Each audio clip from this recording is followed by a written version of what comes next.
It happened on a Tuesday morning. The hallway was quiet, always was. The residents of Cedar Pines were either sleeping or watching black and white reruns in the lounge. The nurses were pushing medication carts with practiced ease, nothing unusual.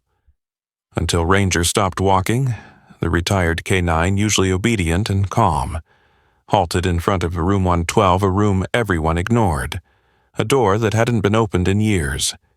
He didn't sniff, didn't pace, he froze. Then he growled, low, deep. A sound born not from training, but from something primal. That moment broke the illusion of peace in Cedar Pines, and Ellie Morgan, a young nurse seeking silence, found herself standing at the edge of something no one was supposed to find. Before we begin this unforgettable story, would you mind sharing where you're from in the comments? And if stories of love, loyalty, and second chances move you, please give this video a like and consider subscribing. The late September sun had dipped low over the sleepy countryside of western Kentucky, casting a warm golden glow over the town of Millersfield. Just beyond the rolling hills and fading tobacco fields sat Cedar Pines Retreat, a modest yet serene nursing home tucked beneath a canopy of ancient cedar trees. The air smelled of pine resin and freshly mowed grass, and a quiet breeze stirred the wind chimes that hung from the wraparound porch. Inside, everything was polished hardwood and floral upholstery, calm and unassuming, just the way families hoped it would be. Ellie Morgan, 28, walked slowly down the corridor of the East Wing, her soft-soled nursing shoes making little sound against the laminate floors. Tall and slender with ash-brown hair pulled into a low bun. She had the kind of face that looked younger than it was. Gentle eyes framed by thick lashes, a slight freckling across her nose, and a persistent furrow between her brows that hinted at worry she hadn't yet learned to share. Ellie had arrived at Cedar Pines just 3 weeks earlier, seeking a slower pace after the chaos of her ER rotation in Louisville.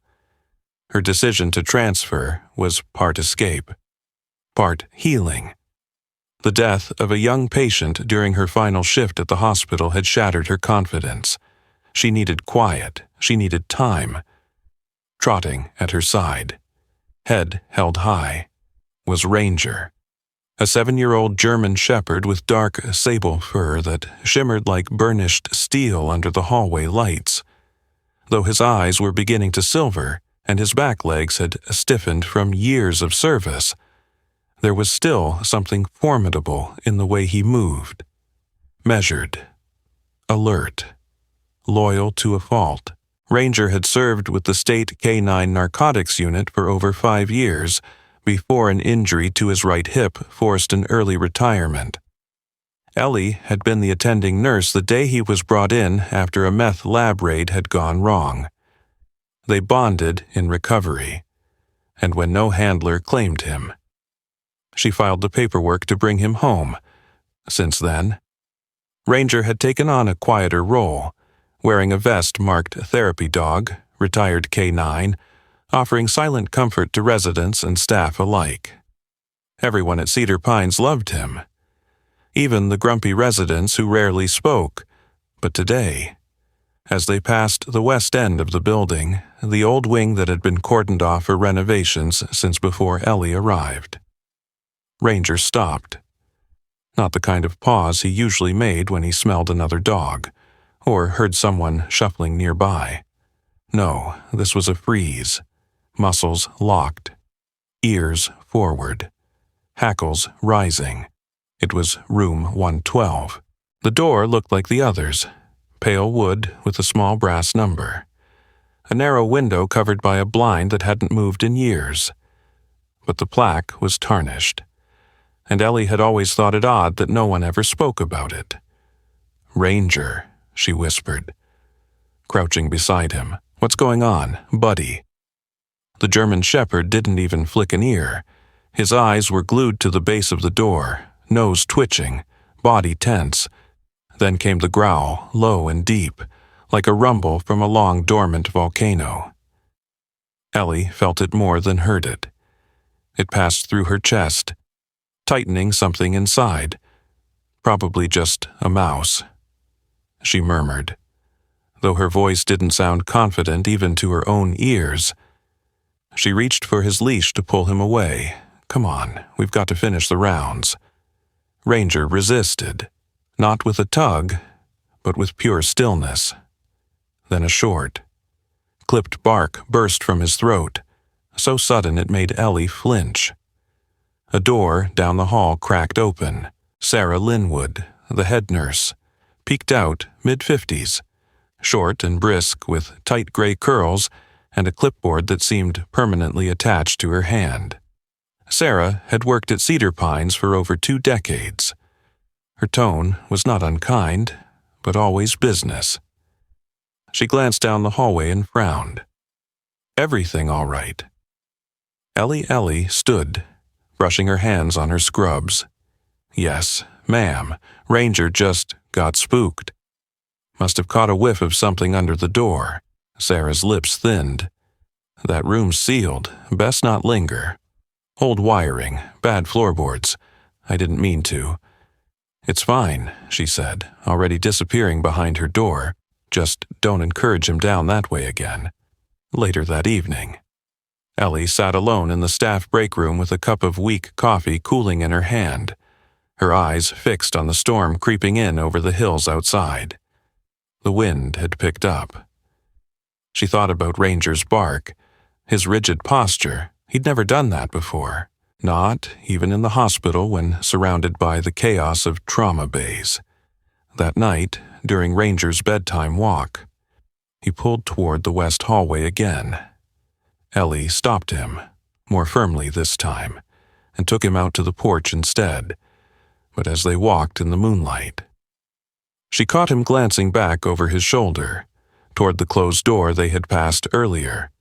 2 days passed. Ellie told herself it was nothing, but the questions lingered. Why was room 112 still in the records, but never assigned? Why was it on no map of the building, yet showed up in the system as inactive? Curiosity began to itch like a splinter that afternoon, as the sun dipped behind the cedars.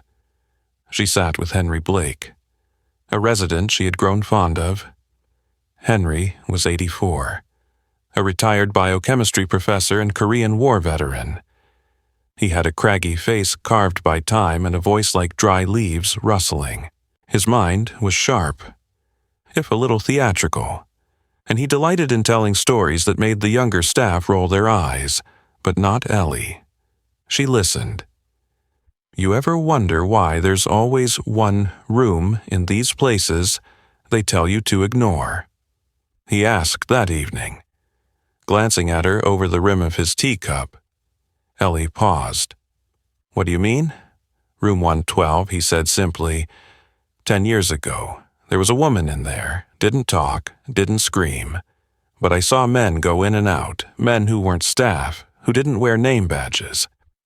That door's been locked since. Why are you telling me this now? Henry gave her a crooked smile. Because your dog remembers what we don't want to. And because I've got nothing left to lose. That night. Ellie stood in the hallway outside room 112, Ranger beside her.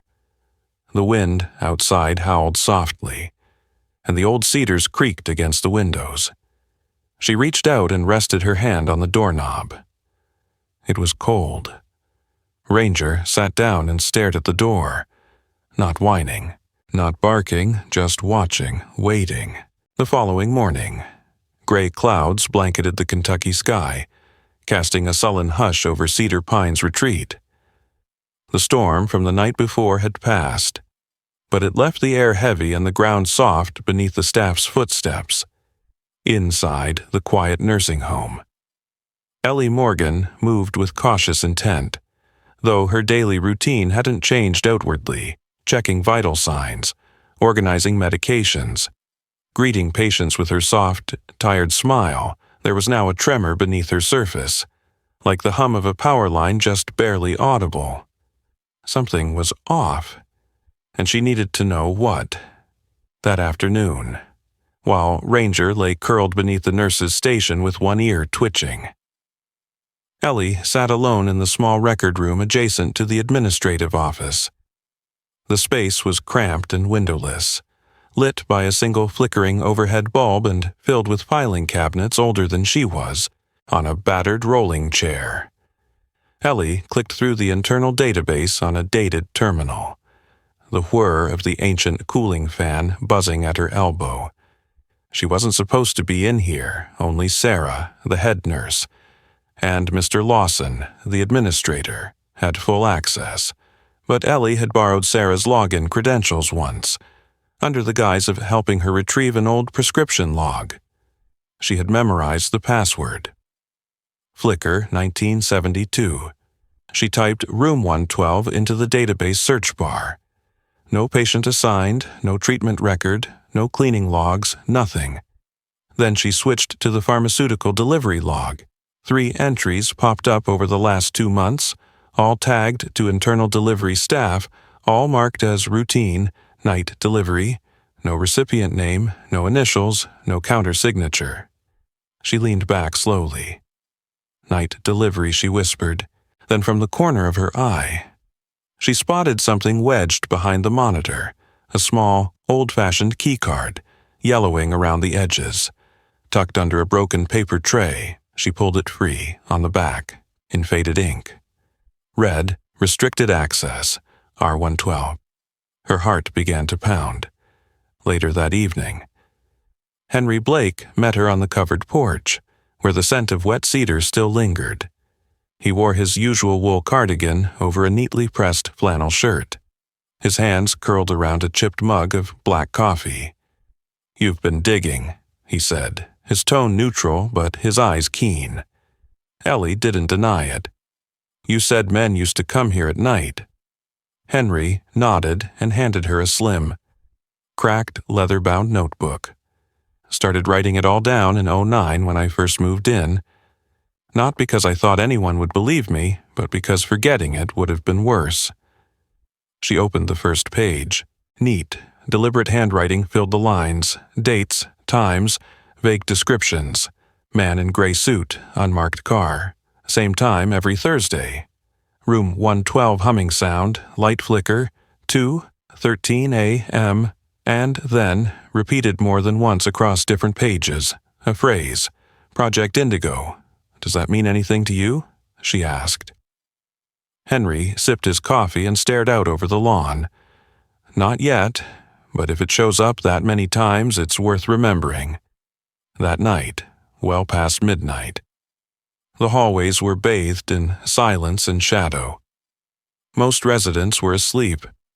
The only sounds were the ticking of the grandfather clock in the lobby and the soft hum of the central HVAC system. Ellie moved slowly, dressed in black scrubs and sneakers with the soles wrapped in medical tape to muffle her steps. Ranger walked beside her without a sound, as if he understood the gravity of what they were about to do. She used the stolen keycard on the lock panel of room 112. For a moment, nothing happened.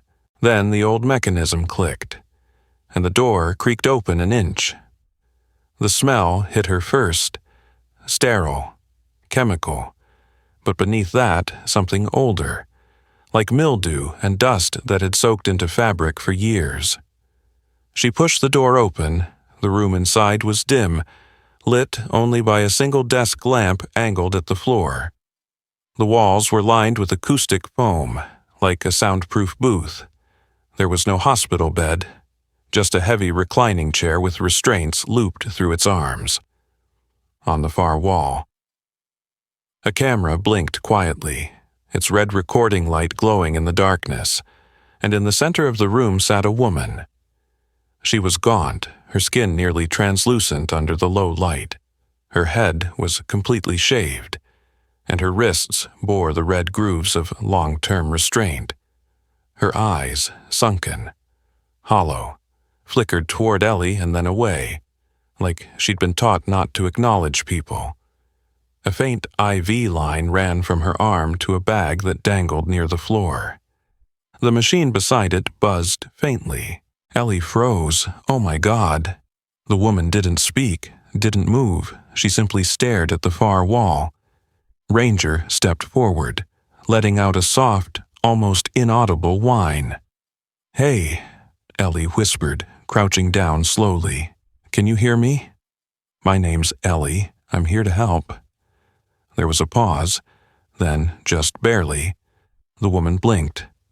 Ellie turned to the small desk beside the chair. Papers, logs. One document caught her eye, an observation report, dated just 2 days ago, subject E5, sedation level maintained, no external interaction permitted, duration 163 days. There was no name, no initials, just that code, E5. She heard Ranger growl again, low and sharp.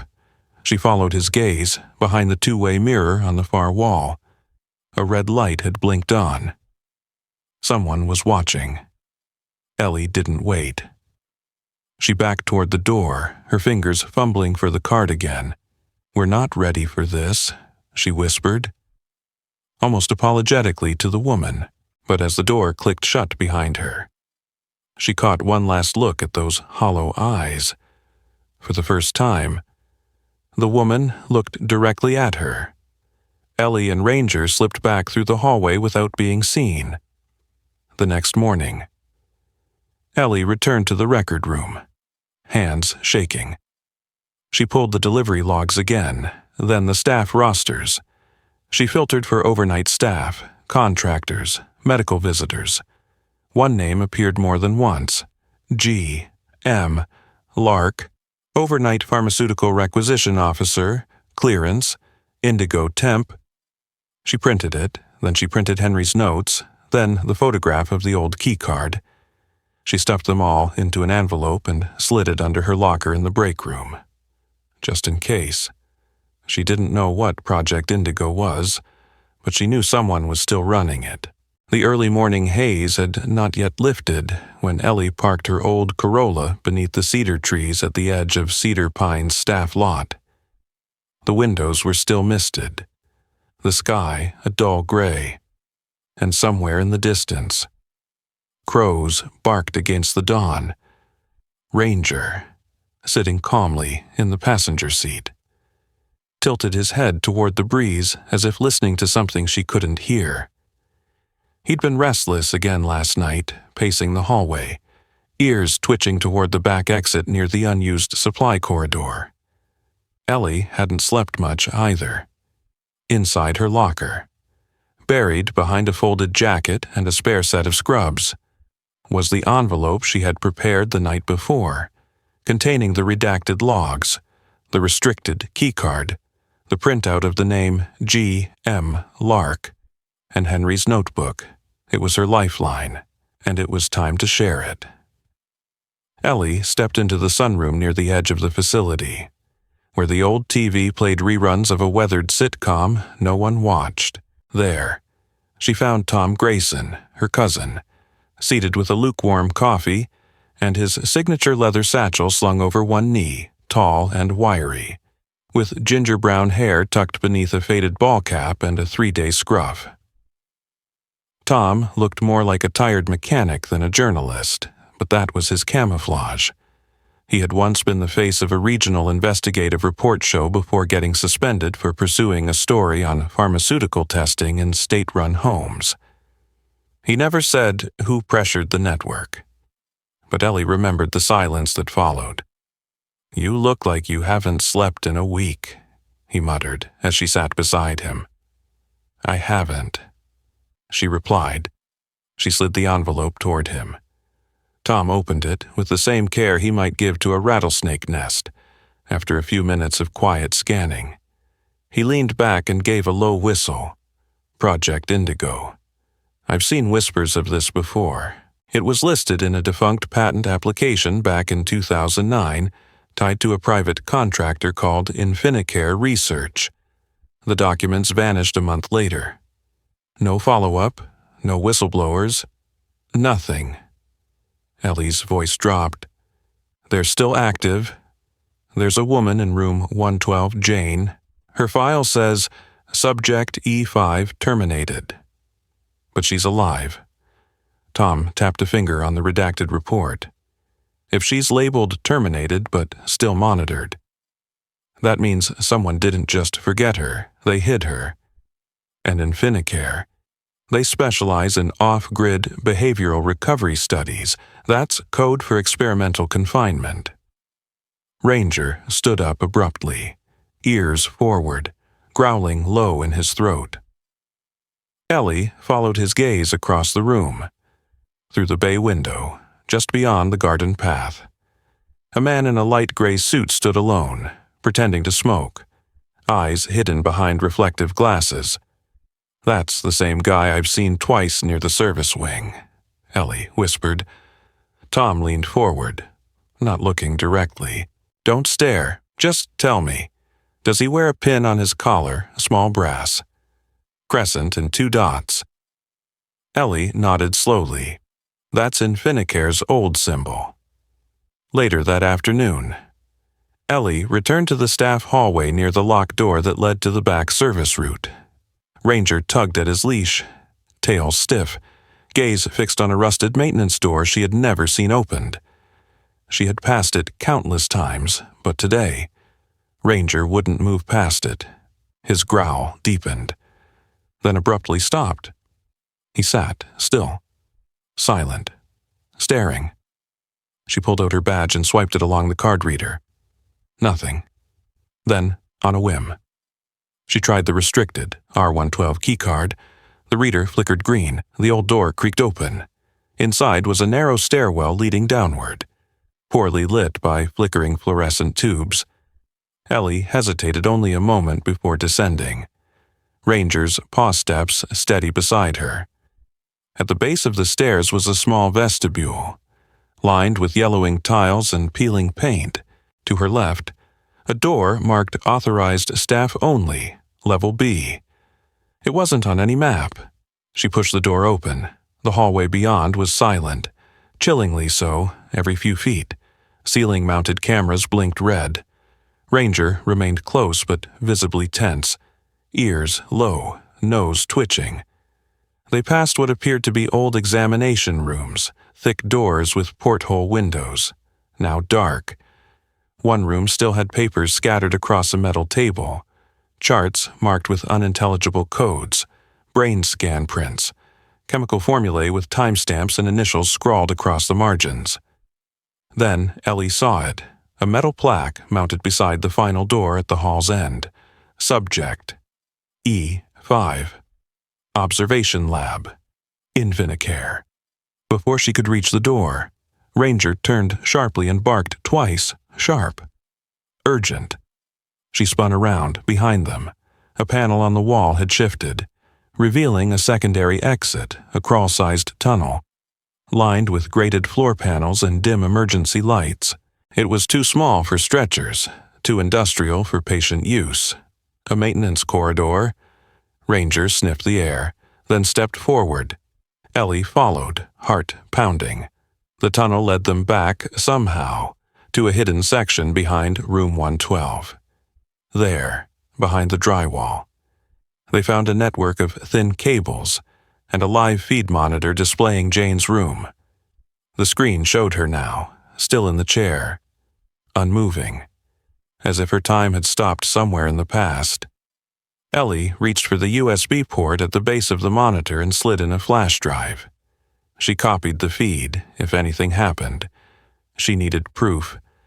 Then, just as quietly, they slipped out the tunnel and sealed it behind them. That night, Ellie met Tom again in his car parked off-site. She handed him the drive. "You found the lab," he said quietly. "Both impressed and horrified. That confirms it. This isn't just about hiding someone. This is a working black site. And Jane, she's evidence," Tom said. "The kind they can't allow to walk." Ellie didn't answer. Her hand rested on Ranger's head, who sat between them, still watching the trees. "She's not evidence," Ellie said softly. She's a person, one they tried to erase. The air over Millersfield was dense with the first signs of summer storm, low clouds sagging against the tops of the trees like an exhausted ceiling. Ellie Morgan stood by the fire escape outside the east wing, her fingers wrapped tightly around the leash in her hand. Ranger was tense, ears up, body pressed against her side, in the dim hallway behind her. Room 112 waited silently, the door still shut. But the secrets inside no longer unknown. She had planned for everything, timed the shifts, disabled the hallway camera with the short-circuit key Tom gave her, and mapped the best route through the back corridors. Tonight, they were getting Jane out, inside. Jane sat quietly on the padded recliner, her hands folded in her lap, though her body was still weak. Her eyes had changed since Ellie last saw her, no longer blank but watchful. She flinched when the door opened, but relaxed when she saw Ranger enter first, followed by Ellie and Tom. "Are you ready?" Ellie whispered. Jane nodded faintly. Her skin was pale, almost blue-tinged from lack of sun, and the soft fuzz of hair had just begun to regrow across her scalp. She wore a thin medical gown, and Ellie quickly helped her into a donated hoodie and loose jeans from Henry's closet. The old man had insisted on helping however he could, and the clothes were all he had left to offer. Tom Grayson, now dressed in dark jeans and a black windbreaker, had returned from a meeting the day before with Deirdre Sloan, a civil rights attorney known for taking on medical ethics cases no one else would touch. In her early 50s, with sharp features and a voice like granite, Deirdre had once exposed a pharmaceutical cover-up that led to the closure of an experimental Alzheimer's unit in Oregon. She'd left mainstream practice years ago and now operated independently. Tom had sent her everything: the videos, the logs, the documents. "She's already reaching out to congressional watchdogs," Tom whispered as they helped Jane to her feet. "But if we don't get her out, none of that will matter." Ellie looked up just in time to see movement near the side entrance. Two men in pale tan windbreakers rounded the corner. No badges, no words. One of them raised a taser gun. Ranger leapt before anyone else could move, launching himself toward the first man with a growl that echoed through the hallway. He didn't bite. He tackled, knocking the attacker's aim skyward. The taser fired into the ceiling. The second man turned toward Ellie and Jane. Tom shoved a linen cart into his legs, buying them a moment.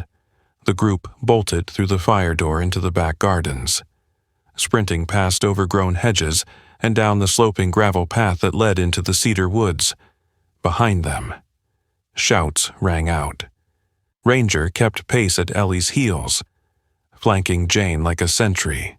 They ran until the trees thickened, and the lights of Cedar Pines were long out of view.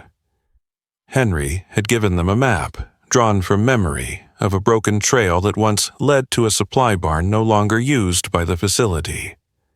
They followed it now, breathless, soaked in sweat. When they reached the shack, Henry was already there, standing with his cane like a soldier awaiting orders. The old barn was musty but dry, with hay bales pushed against the walls and a few rusted lanterns flickering along the beams. Jane collapsed onto a blanket-covered cot while Ellie checked her pulse. Still steady, Henry handed Ellie a flask of water. "They'll be looking for her by morning." "We won't be here by then," Tom said, pulling out his phone. "The lawyer's people have a safe house 30 miles from here, off the grid," as they regrouped. Jane began to mumble. At first, it was incoherent. Syllables stretched out like echoes. Then the words sharpened. "Protocol 3, reset loop, start again." Ellie knelt beside her. "Jane," she said gently. "What are you remembering?" Jane's fingers twitched. There was a voice, a man, he used to say. "You'll forget who you are. You'll start again." And then they'd inject something, and I'd forget everything but the chair. Ellie reached for her hand. "You're not in that chair anymore." Outside. Thunder rumbled far in the distance. The next morning, they began their escape. Tom drove an old utility van borrowed from a friend in a neighboring county. Jane lay in the back, covered by a blanket, while Ranger rested with his head in her lap. Ellie sat up front, watching the rearview mirror with every turn. The van disappeared down winding roads into the forested foothills. Reaching the safe house by mid-morning, a low ranch house hidden among the trees, owned by one of Deirdre Sloane's allies. As soon as Jane was settled, Tom made the call. The footage from Ellie's hidden body cam, the one she had clipped to the underside of her scrub pocket weeks earlier, had been slowly uploading to a private cloud server Tom controlled. He sent the entire folder to a freelance producer named Denny Marsh, who ran an independent investigative YouTube channel with over 2 million subscribers. Denny was lean, tattooed, and allergic to censorship. He'd covered stories mainstream outlets were too cautious to touch, and he owed Tom a favor. By noon, the video was live. The segment was titled, "Subject E5, the Woman They Erased." It showed the padded walls of room 112, the unblinking surveillance light, Jane's motionless body, the chair, the restraints. By sunset, it had 100,000 views. By midnight, 500,000. People commented in disbelief, horror, anger. Whistleblowers from other care facilities began reaching out anonymously. The spark had caught. Back at the safe house, Jane slept for almost 12 hours straight when she woke. She sat quietly on the porch with Ranger beside her, gently petting the fur behind his ears. For the first time since Ellie had met her, Jane asked a question. "What day is it?" Ellie smiled. "It's the first day of your real life." Washington, D.C. was gray that morning, a solemn sort of gray that settled over the streets like a hush before a storm. Low clouds hung above the Capitol dome, mirrored in puddles scattered across the stone steps. Inside the House Committee hearing room, the lights buzzed softly, illuminating rows of worn oak benches and microphones lined like silent sentinels. Cameramen adjusted lenses. Assistants whispered behind clipboards. And in the front row, flanked by armed security, sat a woman with tired eyes, her hands folded calmly in her lap. Jane. She wore a navy blue sweater and gray slacks, her short, freshly grown hair tucked behind her ears. Her eyes had changed in the weeks since Ellie first found her. They were no longer empty. Now they held weight, quiet, haunted knowledge, but also resolve. She was no longer Subject E5, she was Jane Carter. Next to her sat Ellie Morgan, composed but pale, dressed simply in dark slacks and a blouse. Her hands trembled slightly, but not from fear. She looked across the room at the faces gathering before the hearing. 5 representatives seated behind nameplates, all stone-faced and unreadable. She took a breath and placed her hand gently on the fur of the German shepherd seated loyally beside her. Ranger, wearing a special gray vest embroidered with retired K9, still on duty, lay calmly but alert, his amber eyes scanning the room with quiet awareness. Though 7 years old, his stance was as firm as the day he stood at a crime scene. And today, he would not bark. He didn't need to. He had already been heard. Ellie had spent days preparing her statement. Deirdre Sloane, the civil rights attorney who had taken their case, had coached her through testimony, press etiquette, and every potential line of questioning. But in the end, Ellie knew no speech would matter more than the truth plainly told when her name was called. She stood and walked to the mic. Cameras flashed. Jane watched silently. "My name is Ellie Morgan," she began. "I am a registered nurse at Cedar Pines Retreat in Millersfield, Kentucky. I'm not a journalist. I'm not a whistleblower. I didn't come here looking for secrets. I came to work with patients. But I found a woman, locked in a room that wasn't on the map, watched by a camera no one admitted existed, and forgotten by a system that was supposed to care for her." She paused, her voice steady. "She was called Subject E5, but her name is Jane Carter." Murmurs echoed through the room. Ellie continued, "With the help of my cousin, journalist Tom Grayson, and this dog." She glanced down at Ranger, who raised his head slightly. "We uncovered a facility underneath Cedar Pines where unauthorized experiments were being conducted on unregistered patients. The project was called Indigo. It was operated by a private contractor named Infinicare Research." A panel member raised a brow. "You're certain of this, Ms. Morgan?" "I saw the room. I saw the woman. I saw the documents, and I have the footage to prove it throughout the testimony." Ranger remained motionless, but his presence was felt when Ellie stepped back from the mic. He let out one soft, low bark, not loud, not disruptive, but deliberate. It cut through the silence, and the room shifted. Someone even smiled when Jane took the stand. A quiet fell over the chamber. She spoke slowly, carefully, her voice still recovering from weeks of disuse. I remember hearing a man say, "You'll forget who you are before the world remembers what we did." That was the motto. Forget who you are, forget your past, but they failed. I remember now, when she stepped down, the room stood and applauded, not out of politics, but recognition. A woman who had been erased had just named herself again. Later that day, the committee formally called for a federal investigation into Project Indigo. Infinicare's contracts were suspended. 3 other long-term care homes across the state were placed under emergency audit. Ellie and Ranger returned to Cedar Pines 1 week later.